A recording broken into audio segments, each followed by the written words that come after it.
O Senhor esteja conosco. Ele está no meio de nós. Proclamação do Evangelho de Jesus Cristo segundo Marcos. Glória a vós, Senhor.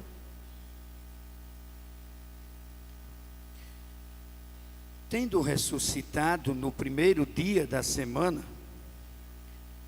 Jesus apareceu primeiro a Maria Madalena, da qual havia expulsado 7 demônios. Ela foi anunciá-lo aos que tinham estado com ele e que estavam tristes e chorando. Ouvindo que Jesus estava vivo e tinha sido visto por ela, eles não acreditaram. Depois disso, Jesus apareceu de outra forma a 2 deles, enquanto estava indo para o campo. Estes foram anunciar aos restantes, mas nem a esses deram crédito. Finalmente, apareceu aos 11, quando estava à mesa, e lhes desaprovou a falta de fé e a dureza de coração, porque não tinha acreditado naqueles que o tinham visto ressuscitado. E lhes disse: vão pelo mundo todo, proclamem o Evangelho a toda criatura. Quem acreditar e for batizado será salvo. Quem não acreditar será condenado. São estes os sinais que hão de acompanhar os que tiverem acreditado. Em meu nome expulsarão demônios, falarão novas línguas, pegarão em serpentes. Ainda que bebam algum veneno mortal, nenhum mal sofrerão. Imporão as mãos sobre os enfermos, e estes ficarão curados. Então, o Senhor Jesus, depois de ter falado com eles, foi elevado para o céu e sentou-se à direita de Deus. E eles partiram e pregaram por toda parte. O Senhor agia com eles e confirmava a palavra, por meio dos sinais que o acompanhavam. Palavra da salvação. Glória a vós, Senhor. Meu querido amigo Padre Antoniel, muito obrigado pela oportunidade de estar aqui partilhando nessa noite com a nossa comunidade em festa, saudando também a equipe de liturgia, os ministros, as nossas queridas irmãs que temos nos encontrados, né? A você que nos acompanha pelas as redes sociais e a todos nós aqui reunidos, muito boa noite. A minha alegria, ela é redobrada, porque esse mês eu completo, eu celebro, eu festejo, eu me alegro, que há 19 anos eu me coloquei neste caminho. E quando eu vi esse tema, com Maria nos colocamos a caminho, me veio essa lembrança de que nesses 19 anos, Maria sempre caminhou comigo. Muitas pessoas pensam que há 19 anos na igreja, a gente já quer virar santo, né?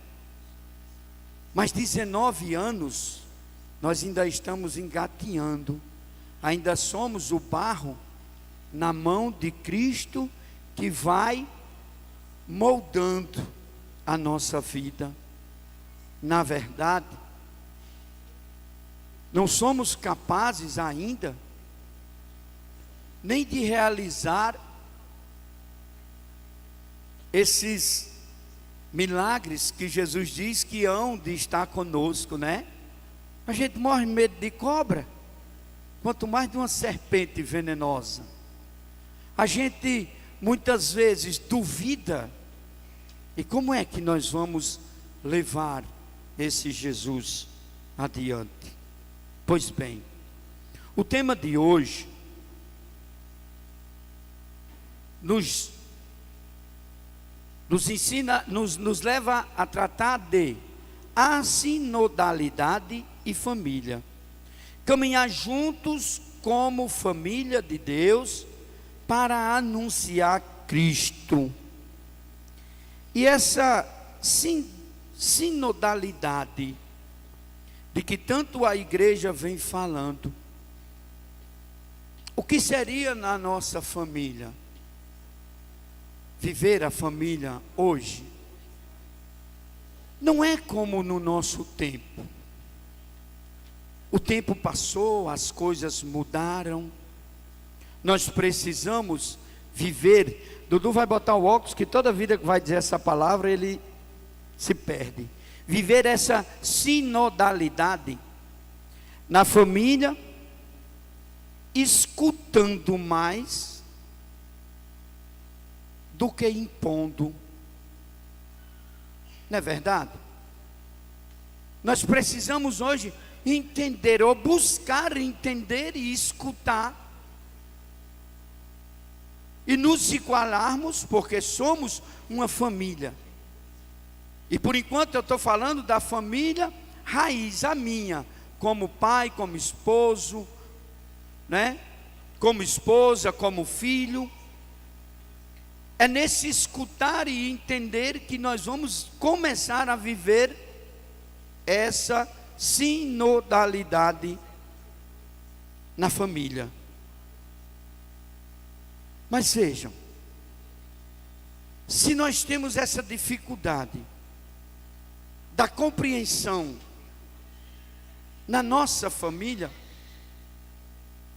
o tema nos leva a estender mais essa sinodalidade. Caminhar juntos como família de Deus. E família de Deus deixa de ser só a minha família. Passa a ser família o meu vizinho, o meu amigo, o meu conterrâneo. Quando a gente passa na rua, a gente sempre diz bom dia, oi irmão, né? Mas viver essa sinodalidade é ir mais além, é anunciar um Cristo, convidar, falar, anunciar esse Cristo, muitas vezes a quem nós não simpatizamos. Não é assim? Às vezes a gente quer ser cristãos, servos, escolhendo a quem nós vamos trabalhar. A palavra de Deus, ela tem um ensinamento muito forte. Quando Jesus diz, vai e anuncia o Evangelho. Vai e anuncia, testemunha Jesus. Para aí a nossa missão. Não é porque eu tenho 19 anos caminhando que eu vou passar à frente desse ensinamento e mandamento de Jesus e começar a julgar, a separar, a escolher a quem nós queremos anunciar. Infelizmente, nós vivemos isso bem claro hoje. Se fala muito de tolerância, se fala muito de indiferenças, mas onde na verdade eu só sei tolerar aquilo que me convém. E até o fato de eu expressar, eu já vou de encontro e contra a posição de outros. Veja, Jesus nos tira de uma vida como a vida de Madalena. No meu caso, eu me sinto como essa colocação, um pecador, de que jamais na minha vida eu tivesse utilidade para Jesus. Mas como Maria era constante na minha vida, e eu fico feliz hoje de falar justamente para os movimentos marianos e para o terço dos homens, ela começou a interceder, e viu na minha vida, na minha casa, na minha família, que nós não vivíamos nada de sinodalidade. Era um desentendimento, era a voz do homem que falava mais alto, que era mais ignorante. E ela, além de mudar a minha casa, por certo buzinou no ouvido de Jesus a meu respeito. E de lá para cá, eu comecei a viver esse tema central. Caminhar com Maria, nos coloquemos a caminho. Às vezes nós temos medo, quando aceitamos um convite de sermos igreja. Mas eu não sei pregar. A melhor pregação é a nossa vida, é aquilo que vivemos. Quando nós passamos a falar de Jesus, nós devemos nos encaixar nessa palavra, porque não adianta nada a gente falar, e nas redes sociais e no dia a dia, todo mundo testemunhar que a nossa vida não é bem essa sinodalidade, esse ouvir, esse compreender, que de certa forma a gente exclui, ou quer excluir. E quando Jesus nos envia, Jesus sabe aonde Ele vai mudando a nossa vida, para que a nossa vida, nossas atitudes se encaixe com aquilo que Jesus espera de nós. Por isso a nossa vida, uma vez dito sim a Deus, ela começa a ser diária a oração, essa presença de Deus na nossa vida, porque você passa por uma transformação que os outros vão olhar a sua vida e vai dizer: olha, ele vive o que fala, ele fala o que vive. Tratar o irmão, compreender, entender, acolher. Essa missão, junto com Maria, é anunciar Jesus, não impor as minhas opiniões, lados, gostos, até mesmo em religiões. E serve muito para nós essas colocações, porque muitas vezes nós começamos a não gostar do padre. E em vez de rezar do padre, a gente diz logo: tomara que o padre Antoniel saia, porque quando entrar o outro, eu vou servir. Eu gostei no dia que o padre perguntou se nós rezávamos pelo padre. E quem acompanha aqui o texto que eu rezo no meu canal do YouTube, sabe que durante 3 anos que vai completar que nós rezamos, em nenhum terço nós começamos sem rezar por Padre Antoniel, por Dom Mariano, pelo Papa Francisco, pelas vocações e pelos seminaristas, sem rezar pelo Brasil, o Rio Grande do Norte e a minha cidade, sem deixar de rezar por aqueles que nós mais temos indiferenças, porque talvez seja aí onde vamos nos perder, lá na frente. Uma vez, eu já vou terminar, Mas deixa eu só contar uma história. Que nesse dia eu ri, padre.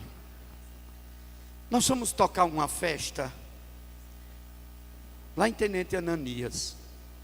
Era uma senhora idosa, deficiente visual, que todo ano fazia a festa de São Pedro, lá na comunidade. E nós fomos tocar a festa lá dessa senhora, e a festa não foi boa, não deu muito. E na hora de pagar, aí ela veio, aí começou, moço, estava ela e um neto dela, faça um menos. Aí eu disse, não dá, esse valor nós já estamos no limite.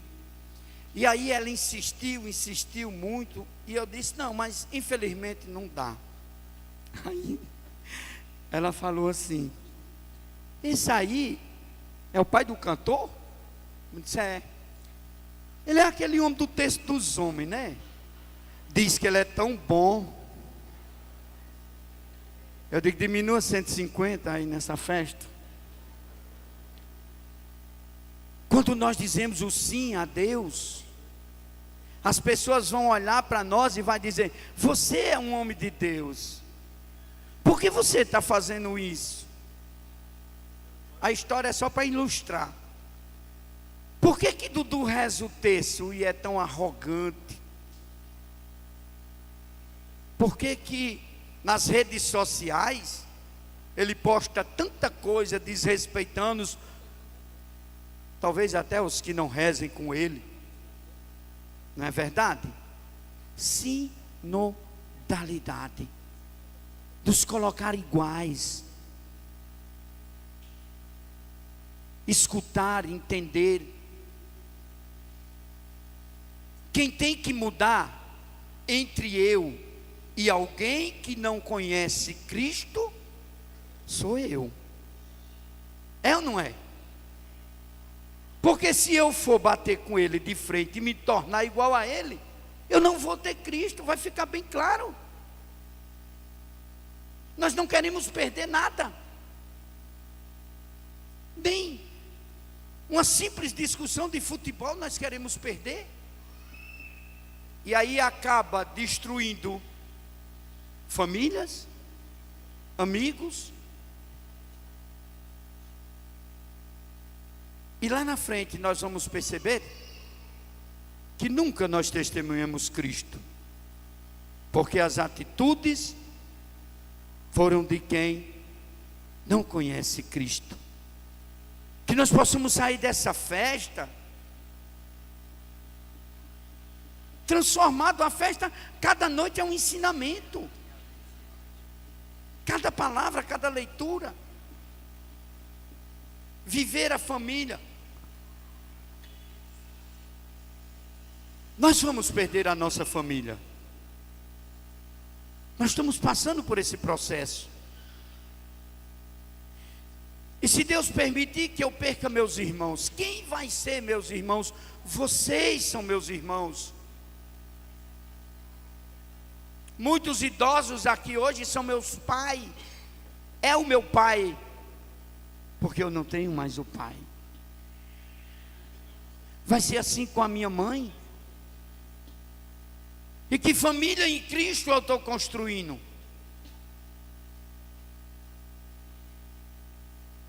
Uma família que não reza pela cidade,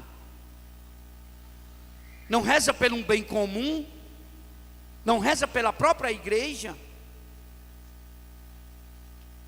Lembre-se, o tema central nos convida a caminhar com Maria. Que Maria interceda, que Maria seja o elo que nos traz na presença de Cristo, para que eu possa ouvir claramente: Jesus me tirou do barro e me moldou, e está me moldando, e está me preparando para que eu possa anunciar a boa nova, o Evangelho, e que eu possa viver a partir da minha família essa grande família, que são os amigos, que é o nosso povo. A partir daí, nós começamos a viver um pouco essa experiência de uma igreja sidonal, de uma igreja que eu, o padre, o bispo, o papa, as pastorais precisam escutar e falar o que Cristo nos manda. Só o que Ele nos instrui. Eu acho que Cristo já mandou eu parar. Eu estou amando a nossa festa porque cada dia eu aprendo, cada dia eu escuto. E aí a gente vai absorvendo um pouquinho de cada noite. E eu tenho certeza que se começarmos a colocar em prática, não tenha dúvidas, nós vamos fazer uma igreja melhor, uma cidade melhor, um povo melhor. Louvado seja o nome de nosso Senhor Jesus Cristo. Para sempre seja louvado.